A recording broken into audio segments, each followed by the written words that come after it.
Guys, I was just reading through these, and I had a memory. I need to soundboard this to make sure if it's actually something odd or not. Be me on a study abroad last summer in post-Soviet country. I don't want to be too specific, but the main language is not Russian. Got super drunk with some of my classmates at some club in the old town of the city. My phone is dead, so the classmate I'm with calls a ride and has my stop, or what I told him my stop was, turned out just to be in the general area, put in after his. Driver takes us to the stop, fine. Now I'm there in the car by myself, pissed drunk, at 3 a.m. Guy pulls up to some random spot in the outskirts/residential part of the city. It was probably like half a mile from where I lived. I just wasn't familiar with the area.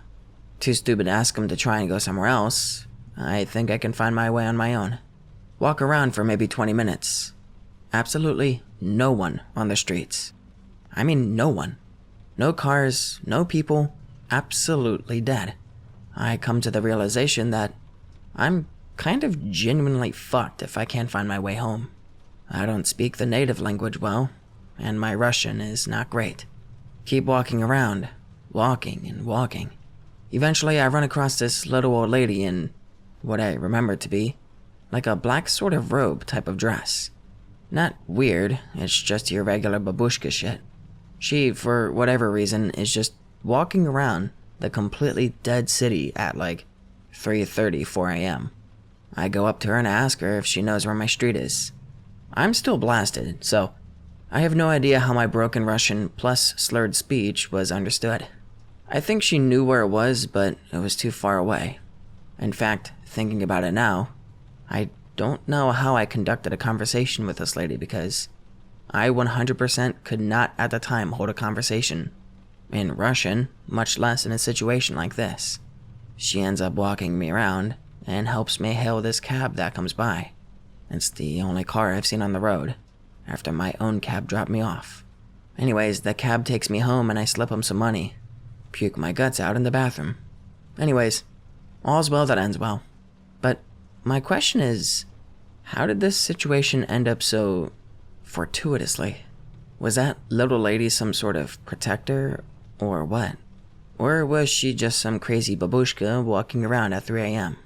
Thanks for reading, Anons. Might have been a coincidence, but Grandma died several years back. She helped raise me. I really loved her, and I still really miss her. I used to spend whole summers at her place. We gardened together. We grew all sorts of cool stuff together, from veggies to fruit trees to herbs, basically everything. We had one orange tree that always struggled to give fruit. Always gave these small, bitter oranges that weren't good to eat. The year my grandma got sick, the tree looked especially bad. Looked like it was dying, and we made plans to chop it down. But then Grandma died in her sleep. We cremated her. She wanted us to bury her ashes in the garden, kind of close to the orange tree. Soon after that, the orange tree revived, gave more oranges than it ever had. They were all big and plump and sweet. I like to think it was my grandma giving me one last blessing. I miss her very much, bros. I'm agnostic, but I seriously hope there is a heaven, just for her. Be 8-year-old kid in the 90s. At a friend's house after school. Friend's family has extensive VHS collection. We're going through them trying to find a movie to watch. Friend gets called upstairs by his dad. Dad was a bit of a hard ass. I think he was in trouble for something. Continue going through VHS tapes. Finally find one I want to watch. I think it was one of the Ernest movies.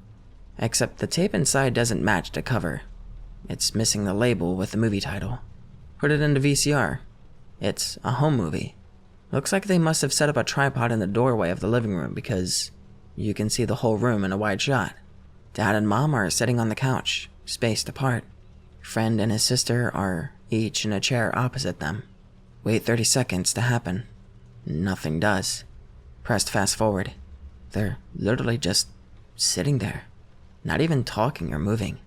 Get the feeling there's something weird and fucked up about this. Hear my friend coming downstairs. Quickly eject the tape and put it back. Never ask him about it. He moves away. Still think about this sometimes. Go fishing with friend from New Zealand. First time night fishing with a boat at like a big lake. We're both excited to possibly catch a huge catfish. Bring weed and liquor to pass the time. At around nightfall, we get to a suitably deep bluff and tie our boat off. Catch nothing.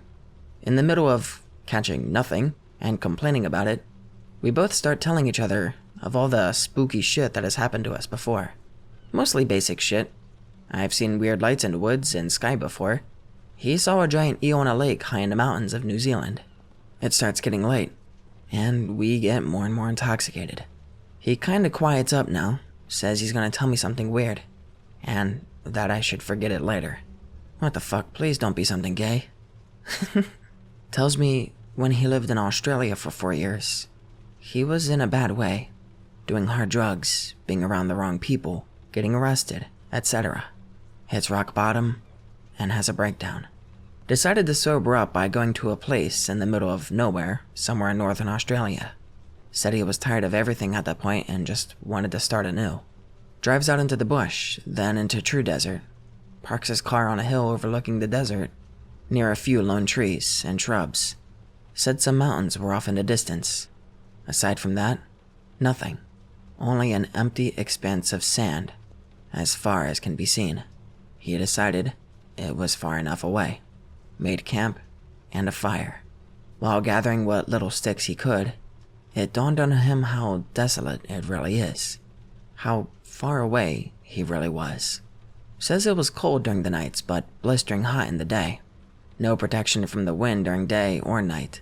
By the second night, a fine layer of sand had already begun to cover everything in his car, getting in through only a few cracked windows. Brushes it away from the steering wheel and dash. Today, he wanted to catch some food and not rely solely on his cache of cashews, jerky, and trail mix. According to topographical maps, there's a stream flowing down from the far side of those mountains. Leaves camp, proceeds to drive into the desert. Finally get to where the stream is. It's mostly dry, but has deeper rocky parts that seem to hold water year-round. At the first deep pool he casts into, there's cave drawings of ancient battles between gods, tall figures versus huge serpents. There's a real sense of piety and sacredness to this place. Catches 2 Australian bass on lures and a small catfish on a handline left out. It's not much, but it'll have to do. Head back across the desert, kicking up a cloud of sand that quickly dissipates behind him.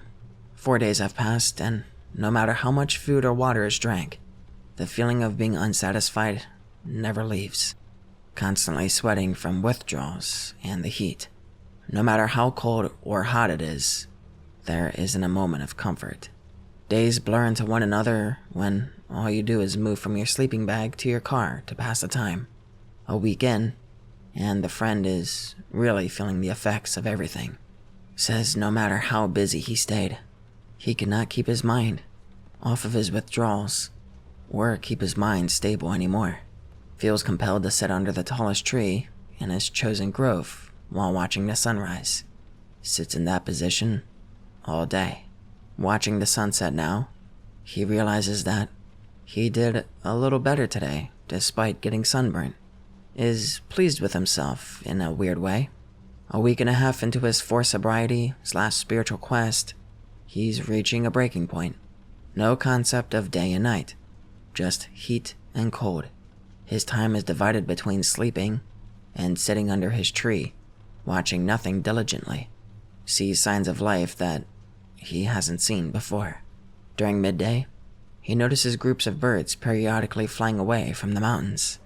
Not a single kind either. Small finches, blackbirds, beautiful songbirds, even stately storks and herons make their way over his head out of sight. Night falls with no sounds that day. Even the bugs silent themselves, seemingly to witness Kiwi friend's test of will. Tonight, he feels more aware of his body and perception. He realizes he is more than sunburnt than he has ever been. How tired and stiff he is. How dirty he is. And how feeble he feels. Nearly 2 weeks had passed, although Kiwi friend wouldn't know until later. His tree and the horizon line surrounding him were all in the world that he could see and interact with. Wow, this is just so much filler. Sand had begun to pile around his edges, almost like the land was sucking him in. He jokes to himself, I must make the worst looking sphinx right now. Actually laughs out loud. Realized he can perceive sounds again, and how silent it is outside of his own head. Is physically feeling terrible and mentally better than he has in a while. A little bit more, and a little bit longer. Something's not done yet. He thanks God that it's ending soon.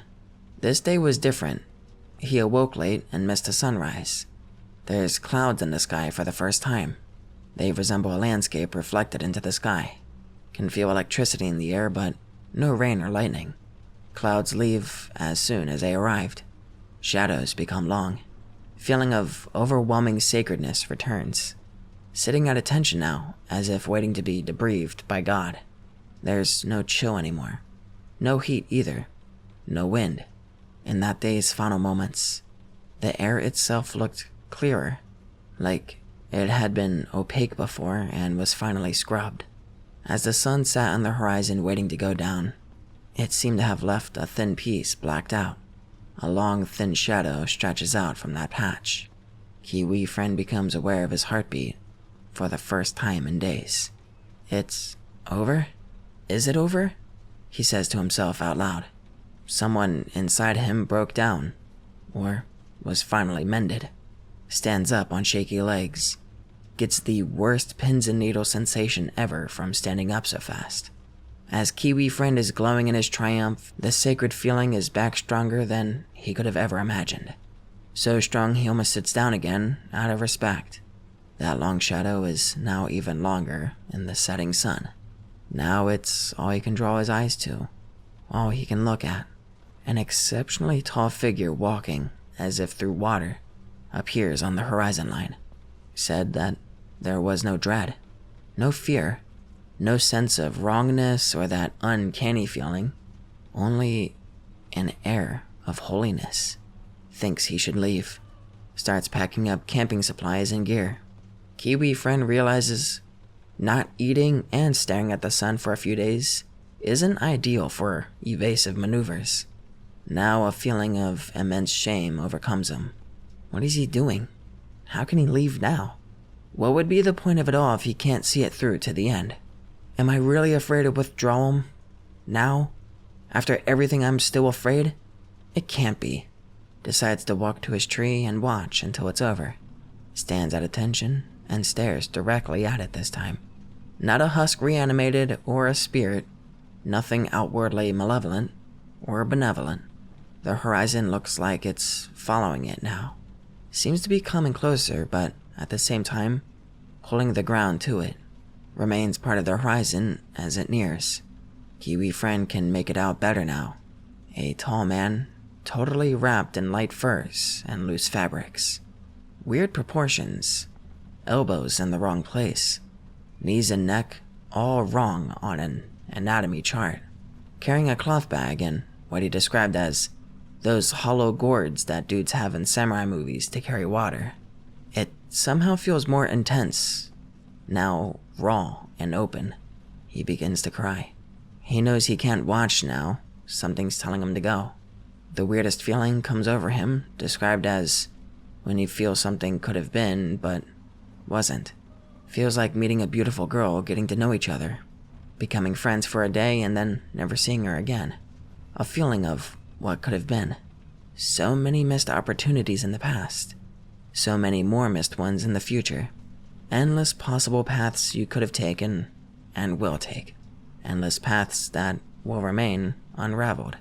Kiwi friend is crying now, not from sadness, but from finality. It feels like he's finished something he likes, but because of that, can do it no longer. As he drives away mentally broken, he sees that tall, lanky god standing under his tree. All I can hear is water lapping at the sides of our aluminum boat. When he finishes, I don't really have anything to say to him. We make small talk on our way back in the morning. Was that God? college trip to Spain, rooming with weird quiet guy, like 10 years older than anyone else in the program, constantly making up obvious lies about random shit, super OCD, and changes his clothes like 5 times a day. I still go out of my way to be nice to him as I don't really have a different housing option. One night, I wake up incredibly cold. I notice the light of the AC is on. Pull my blankets up to my shoulders and notice they're stuck at the base of the bed. Yank them harder and the sheets are suddenly ripped off my bed towards my feet, completely frozen in fear. Eventually, I manage to reach over to the bedside lamp and turn it on. Nearly shit my pants when I see the weird guy's head peeking out next to my bedside table. I feel relieved for a second, and then pissed off as I realize it's just a dumb prank. He laughs. Want the blankets back? Hand reaches up from the foot of my bed, holding my sheets. Realize this is impossible, unless his arms are like 8 feet long, and I flip the fuck out, just completely curling into a ball and staring at the hand with my blankets. Heart going about 150 beats per minute, and my head starts to swim. A few minutes later, I pass out. I awake to an empty room with my sheets, nowhere to be seen. End up just paying for a bed in a hostel for the rest of the trip. It feels far safer to sleep in a room with other people than alone. This happened a couple years ago. Nothing else happened afterwards, but I still have trouble sleeping alone. Okay, here's my story from when I was around 14. I'm 37 now. Spend most summers at my grandparents' house in Ireland. There's a laneway at the back of our house. Me and my brother would sometimes play with the other kids who have access to the lane. There was a particularly strange kid. Let's call him Michael. Michael never spoke. Just played football with us and whatever. Would just nod and smile. Didn't bother us too much. One day, he didn't show up. Asked the other kids who he played with, where's Michael? They have absolutely no idea what we're on about. We thought they were joking, but we didn't see him again. And the other kids stood by the fact that they had no idea what we were on about, and actually seemed freaked out by it. What the fuck happened? Was that a ghost? Not really a spooky story or anything, but my mom, who has never mentioned any other paranormal stuff at all, is convinced my late great-grandma, who died before I was born, was a 100% honest-to-God witch. Be my mom, age 11 or something, 1970s, planned slumber party with some friends from school at my great-grandma's. She had a large house slightly outside of town and lived alone. Mom and 3 other girls at my grandma's. It's already late, 9 or 10 p.m., just before bedtime. It's already dark out. Just chilling in the living room, talking about girl stuff, their insecurities, etc. One girl has a bunch of warts on her hand. Apparently had them since birth. Is really insecure about it, and complains to my mom and friends. Great-grandma enters the room, hears the discussion, asks wart girl, "You want me to make the warts go away?" Girl, unsure but hopeful, Sure, yes please." Great-grandma takes girl out on the balcony. Mom and friends follow 'cause curious. Bright moonlight night outside. Great-grandma takes wart girl's hand in her own. No fancy ceremony, no witchy potions, no occult language or spells. Just holds wart girl's hands up into the moonlight and says, "Be gone." Nothing happens. Great-grandma just smiles, ruffles the girl's hair, says to wart girl, mom, and friends, "Okay, you kids can go to sleep now." They go to sleep. Next morning, the warts are fucking gone. No scars, no marks, not a trace. Just a perfectly normal skin as if she never had warts in the first place. Ex-wart girl is happy. Mom and friends are astonished. They thank great-grandma and go home. Don't realize how goddamn strange this is because they're 11-year-old girls. Never ask great-grandma about it because kids have other things on their mind. What? That would be all that's on my mind as an 11-year-old. Okay, anyway. Great-grandma passed away a few years later when my mom was 14 or something. Anyway, that's it, really. Don't have any other stories except a casual, "Yeah, your great-grandma was always kinda strange," with no further commentary from my grandma when I asked her about this story that my mom told me. Be me. College. Get lucky and college hires me, while in college, to run their help desk. Ah, yes, I'm getting my loans paid off. Move into office. Have a normal IT existence. Except, there's a small metal door in my office inside of a cabinet. Open it up with boss one day. Goes into space between walls. Pitch black every way. Think nothing of it. 3 months in, I start getting pungent shit smells in my office. Luckily, other people smell it too. I hear laughing and giggling sometimes next to me, but then, woman's restroom is next to my door. Office starts complaining to management about the shit smell, the giggling, pounding, and the noisy women. Yeah, we'll do something about it. They send an email PSA. Thanks. For nothing. Shit smell is getting rank. I can no longer hold meetings in my office. I need to work in the tech lab now, and it's playing havoc. Management is worried about a busted pipe, so they close down women's restroom.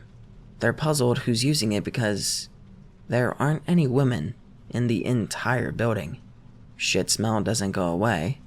Management is freaking out. Has plumbers tear out the men's room. Still nothing.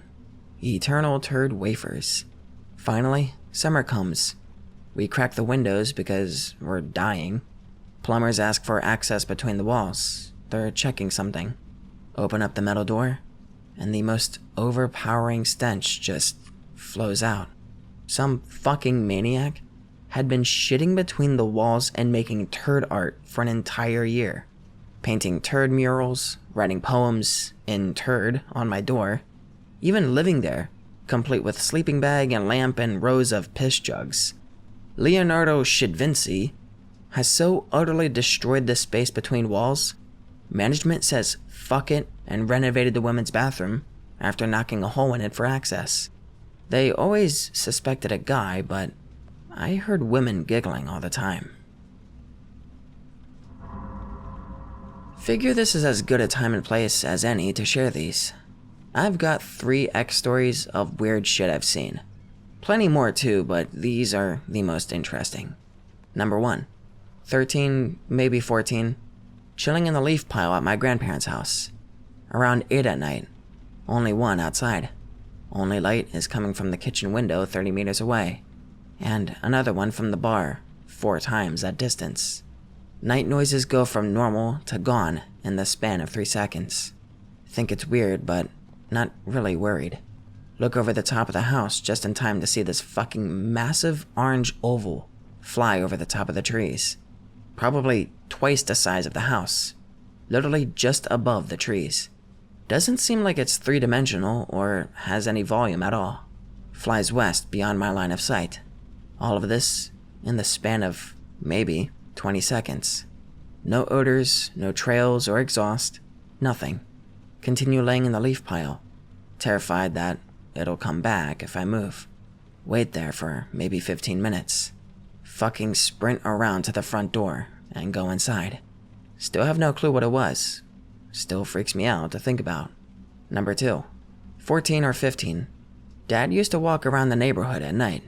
Said it was part of his routine for his diabetes, but he was so inconsistent with it that it hardly mattered.